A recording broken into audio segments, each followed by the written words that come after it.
As part of a well-deserved victory lap, director Joon-Ho created a black and white version of Parasite.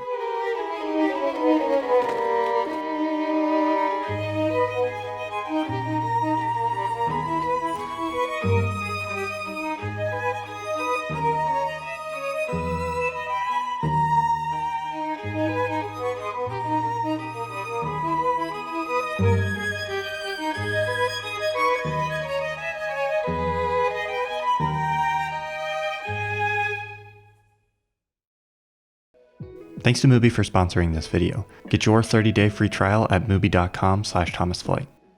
In our modern era, black and white filmmaking kind of continues to limp forward. There's a handful of releases every year and occasionally a more prominent release. Recent examples include Alfonso Cuarón's Roma, The Lighthouse from last year, or Mank this year, David Fincher's new film. But even though it's rare these days, black and white is an important aspect of filmmaking and film history to examine. Some of the greatest films ever made are in black and white, and even today it provides a different visual palette for filmmakers to work with. So with this Parasite release, it's an interesting opportunity not just to see a modern film in black and white, but to be able to compare the color version against the black and white version to see how it affects the experience of watching the film and what the strengths of each version are. It gave me a new perspective on certain aspects of the story, and I also think the experience of watching it suffers in a few ways. I'll look at the film in 4 sections: how black and white emphasizes texture, how it changes how we perceive light in the scene,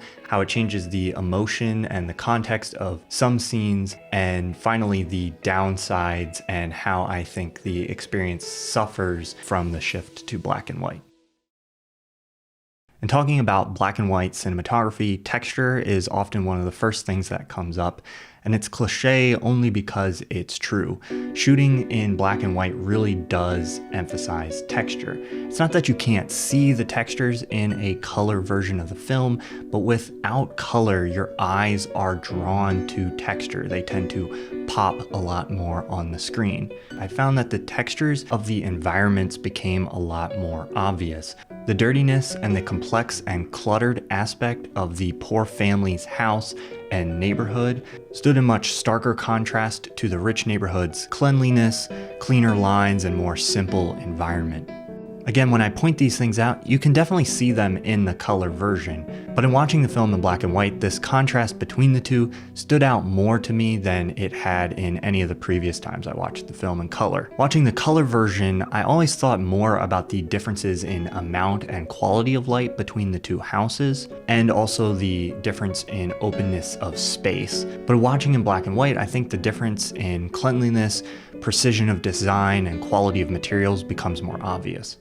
This emphasis on texture also made me notice an aspect of the Park family home design that I hadn't noticed before. The textured concrete walls that are used in some rooms, the way they have a sort of faux roughness, and the irony of that contrasted against the actual roughness of the concrete in the Kim's environment became more apparent to me. The emphasis on texture has an interesting impact on this scene where we descend into the basement of the Park home. The staircase in the black and white version to me felt more like an extension of the house instead of a separate area. The division between the two spaces feels less distinct, and you can feel the shift in texture as things get dirtier and grimier during the descent into the basement.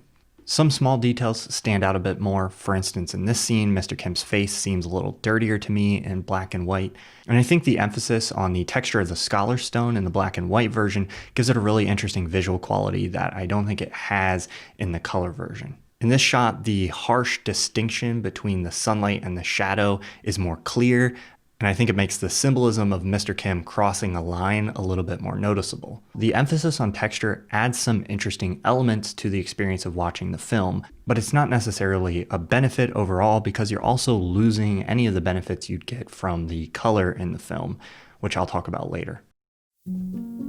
Perhaps the most interesting and surprising thing to me in the shift to black and white is the way it affects how we perceive light in the scene. The contrast between two different colors can help us draw a distinction between two details in a scene, even if they have the same tonal value. In black and white, the distinction between every detail has to be defined by tonal value. So in a color scene, you could have two lines that are the same tonal value but different colors, and your eye can tell them apart. If you shift to black and white and they have the same tonal value, you won't be able to distinguish between the two.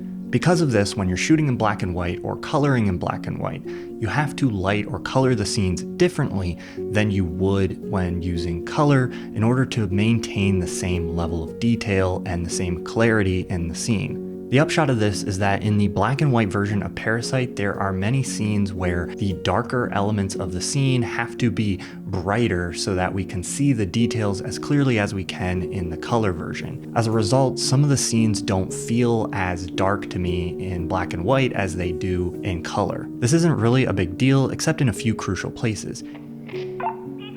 Here, the difference between the light and dark areas of the scene is actually important to the story and selling the effect that the Parks can't see Mr. Kim laying on the floor.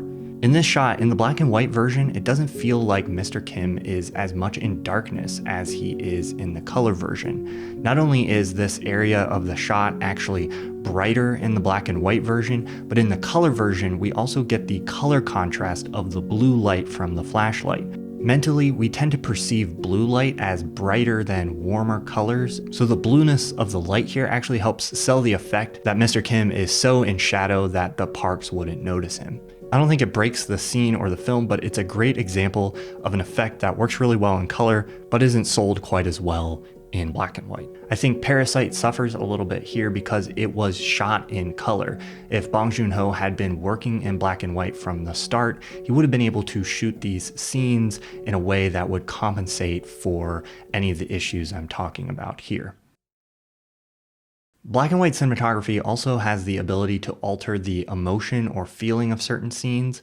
It's hard to know exactly how much of this effect is inherent to black and white images specifically, and how much of this effect just comes from the fact that we tend to associate black and white images with certain types of movies or a certain period in film history. Because as a viewer, most of the black and white movies you've seen are probably a certain type of older classic film with different sensibilities, your brain is sort of subconsciously attaching some of those sensibilities and feelings that you're used to in those kind of films to anything else you see in black and white. The clearest example of this is just how black and white films tend to feel more timeless and more classic, simply because most of the black and white films that you've seen are classics that have stood the test of time. Watching Parasite in black and white, I think the film did feel more timeless. This effect was undercut the most in scenes with cell phones. There's something about seeing a screen you almost always see in color in black and white that creates a weird sort of dissonance.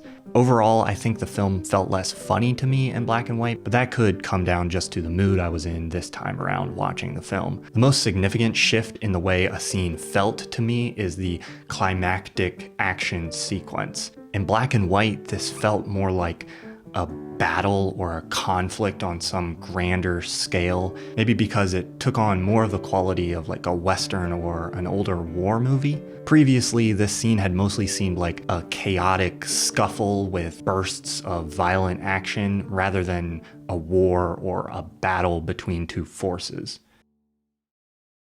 So watching the film in black and white does add some new elements, gives us a different perspective on the film, but some things don't translate as well, and some things are lost in the loss of color.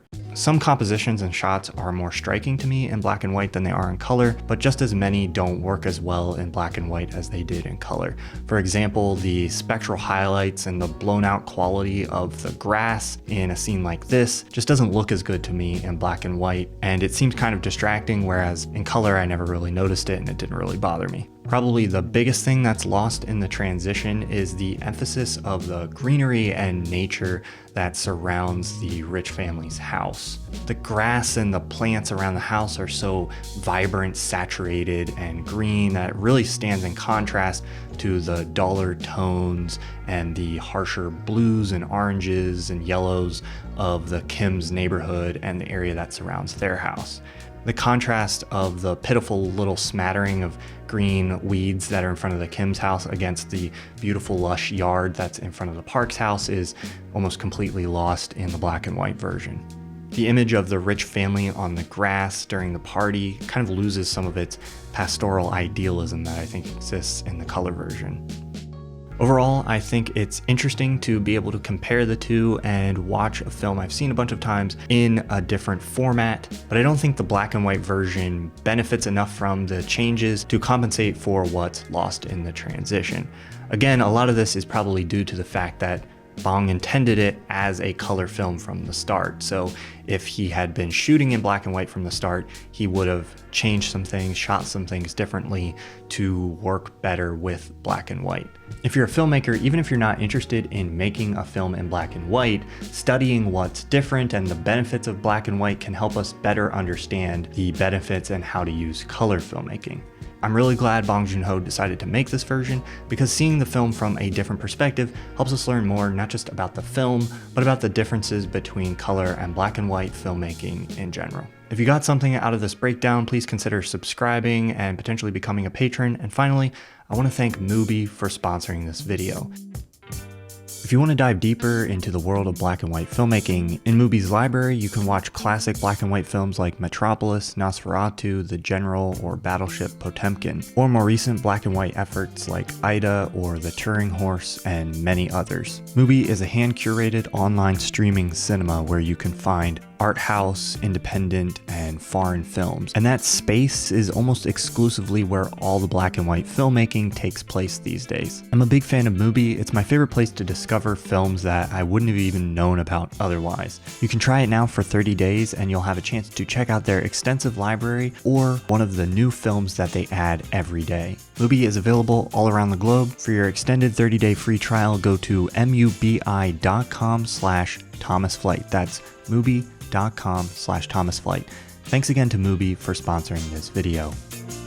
Special thank you to my patrons for their ongoing support. $5 patrons have the opportunity to make me watch a film that I will make a special review video about just for the patrons. If you want to get in on that fun, go to patreon.com/ThomasFlight.